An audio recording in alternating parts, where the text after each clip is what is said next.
Olá, bem-vindos a mais uma conversa com o especialista. Estamos hoje aqui com a doutora Ana Paula Simões, que é médica ortopedista, médica do esporte.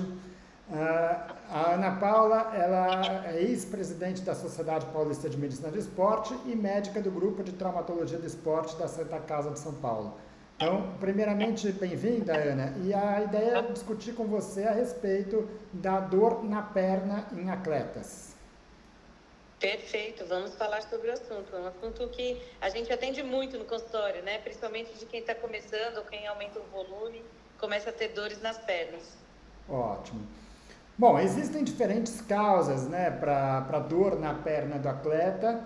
Muitas vezes são lesões que não estão tão claros nos exames de imagem. Então, tem causas que de fato vai estar descrita no relatório médico, outras que de alguma forma depende muito da avaliação e muitas vezes dores que passam bom tempo sem ser diagnosticadas, né? Então, acho que vale a pena entender que nem tudo é canelite, vamos dizer, de dor na perna, né? Nossa, você falou uma frase máxima. Eu sempre falo que não adianta ir tratar sem ter um diagnóstico.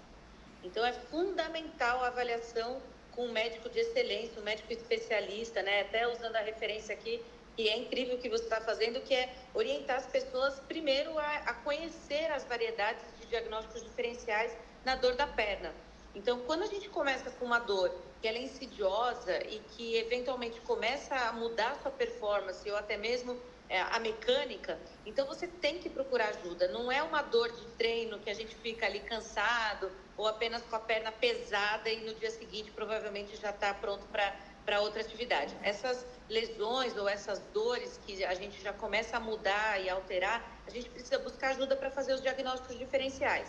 Então, uma das mais comuns, sim, é o edema ósseo, o edema periosteal, e a gente classifica essa canelite, né, que é a dor na perna do corredor, que pode evoluir até o grau 4, A e B, que o Frederickson colocou ali numa classificação para fratura por estresse. Então, a gente precisa, além de diagnosticar, também quantificar isso, para traçar um prognóstico.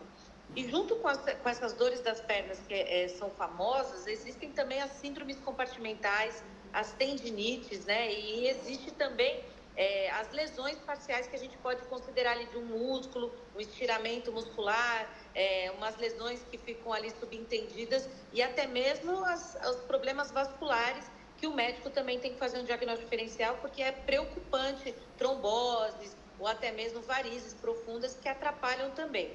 Isso sem falar nas coisas ruins, né? Que eu costumo dizer assim, que a gente não quer que apareça, que são os tumores, as síndromes compressivas, que podem também causar ali uma dor insidiosa na perna e, por último, as hérnias, né? Que também acabam causando ali na face uma abertura, o músculo sai ali causando dor e desconforto. Então, tem muita coisa que pode acontecer na perna do nosso paciente. Legal.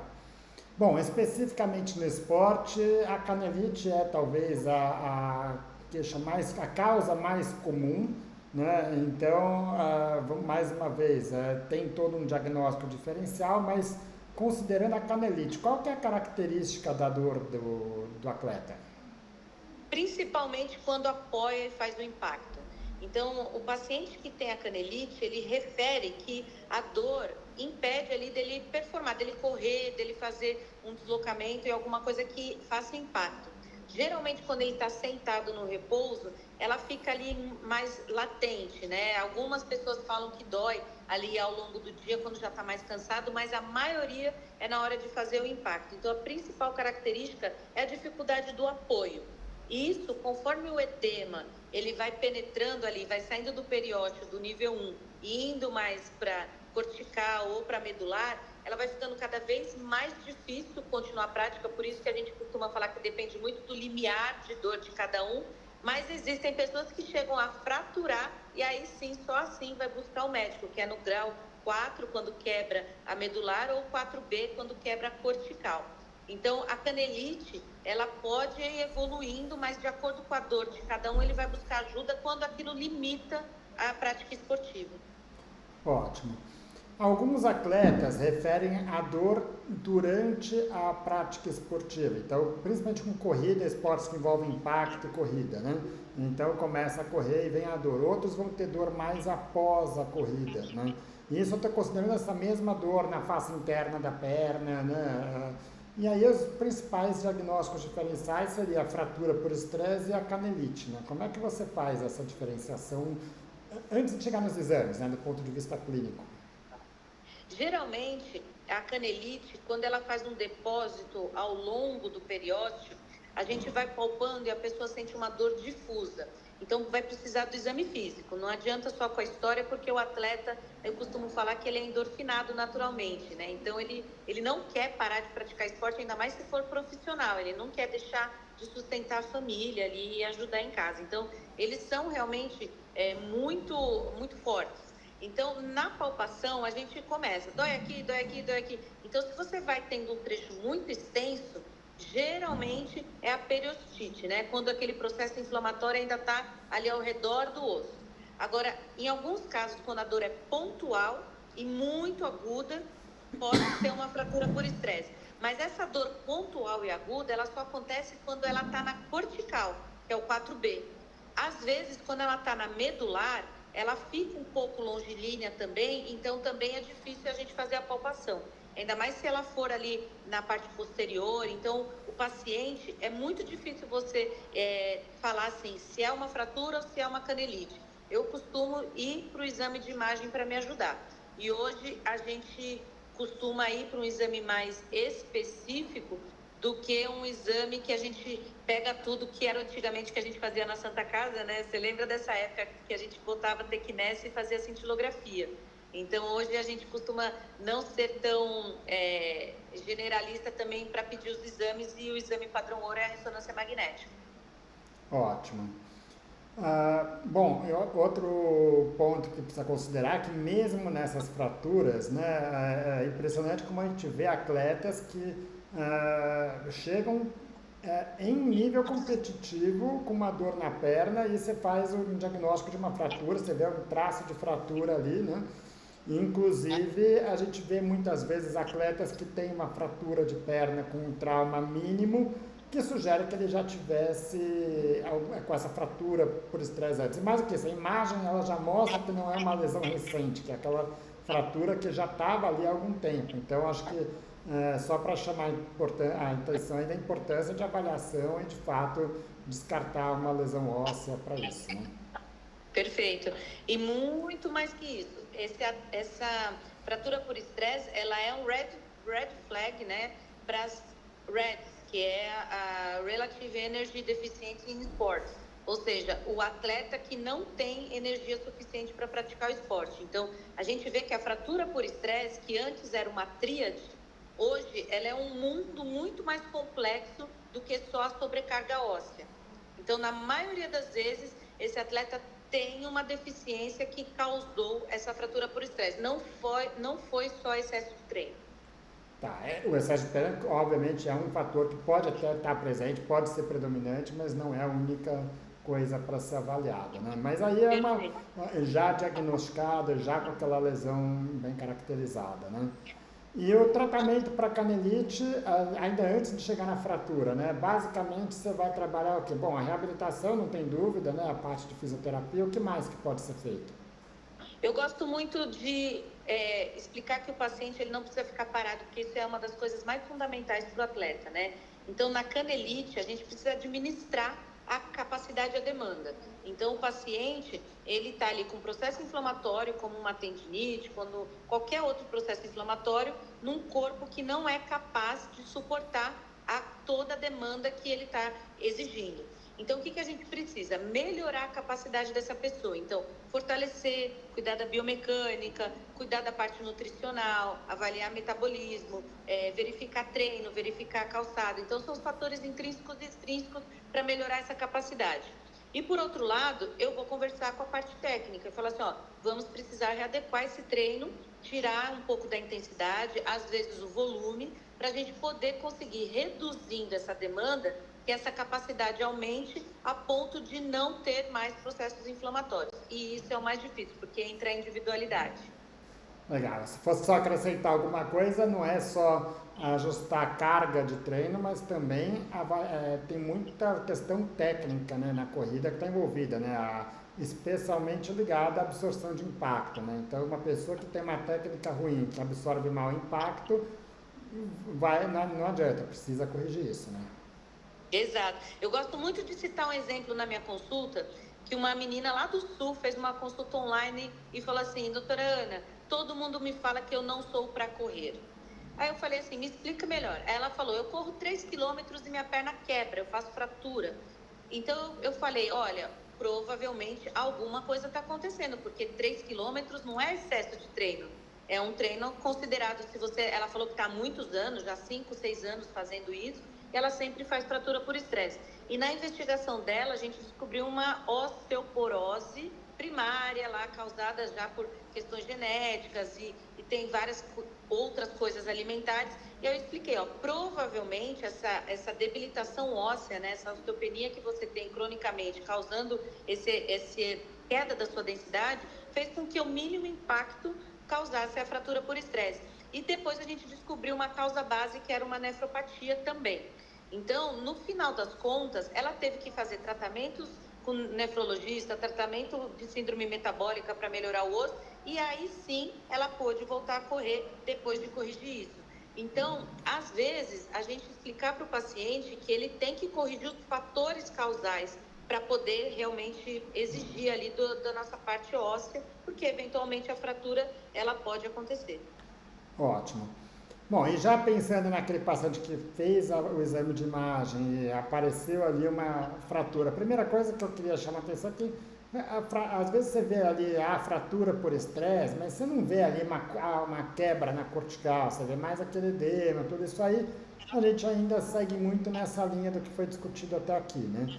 Agora, quando de fato a gente já tem uma lesão na cortical, aquela lesão na parte da frente, na cortical óssea anterior da perna, né? Existe, Perfeito. existe um espaço ainda para tratamento sem cirurgia nesses pacientes? Sim. Quando a gente vê o traço, simplesmente ele perdeu a continuidade do tecido. Aí tem que parar de fazer impacto. É nessa hora que eu tiro da atividade causal. Então ele não vai poder mais correr, se for o caso, jogar bola, se for o caso, qualquer atividade que esteja causando. Não precisa imobilizar. Eu já retirei gesso de paciente com fratura por estresse que chegou no consultório. É só tirar o fator causal. Então, depois disso, a gente tem que fazer estimulação óssea. E essa estimulação óssea, existe hoje aparelhos na fisioterapia que fazem essa estimulação, mas precisa atuar no osso. Então, são as ondas de choque, o laser de alta frequência e o ultrassom pulsado, que a gente tem trabalhos na literatura que falam que tem a estimulação óssea. E junto com isso, a parte nutricional. Então, uma boa nutricionista tem que calcular o déficit energético. A maioria está faltando e precisa reeducar a alimentação. Alguns homens ou mulheres, dependendo da idade, já com alterações hormonais, precisam ser corrigidos. E a partir dali, a gente começa a ver a evolução da consolidação da fratura. Os casos onde tem o traço de fratura na zona de alto risco, que não consolidam ou não evoluem no tratamento após 6 meses, a gente pode levar em consideração fazer abordagem cirúrgica, mas é a exceção da exceção. Ótimo. O problema é uma exceção, mas muitas vezes a gente acaba acelerando isso num atleta de altíssimo rendimento, né? Porque de fato é o que você falou, é uma lesão que dá para tratar, dá, mas ela não é um tratamento rápido, não é uma coisa que vai passar 3 semanas e vai estar resolvido, né? Não, e eles são super ansiosos, né? Então você tem que explicar. Você quer que eu faça colar ou você quer realmente resolver o problema para não acontecer de novo, né?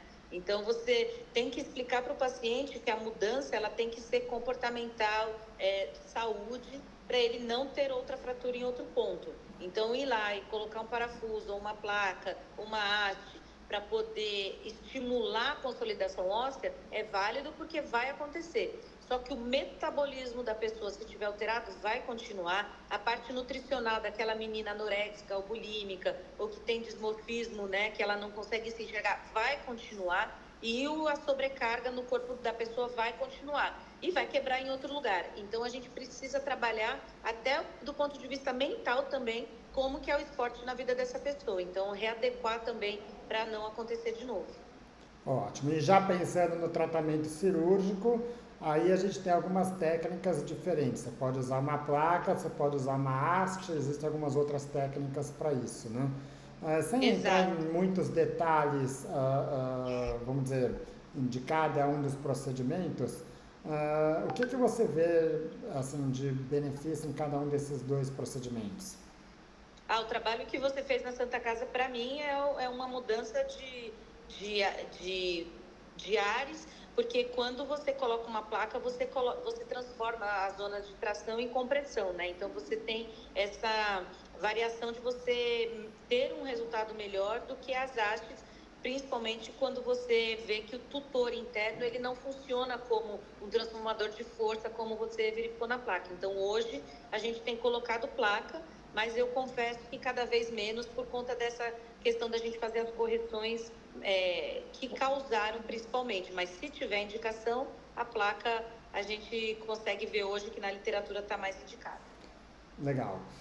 E acho que outro aspecto, além disso, quer dizer, é a questão de que você não mexe no tendão patelar, né? Então é um ponto que, de fato, muita gente faz isso, faz a haste vai muito bem, mas queixas no tendão patelar não são incomuns com a haste, né? Então, acho que é Perfeito. mais um ponto a se levar na consideração.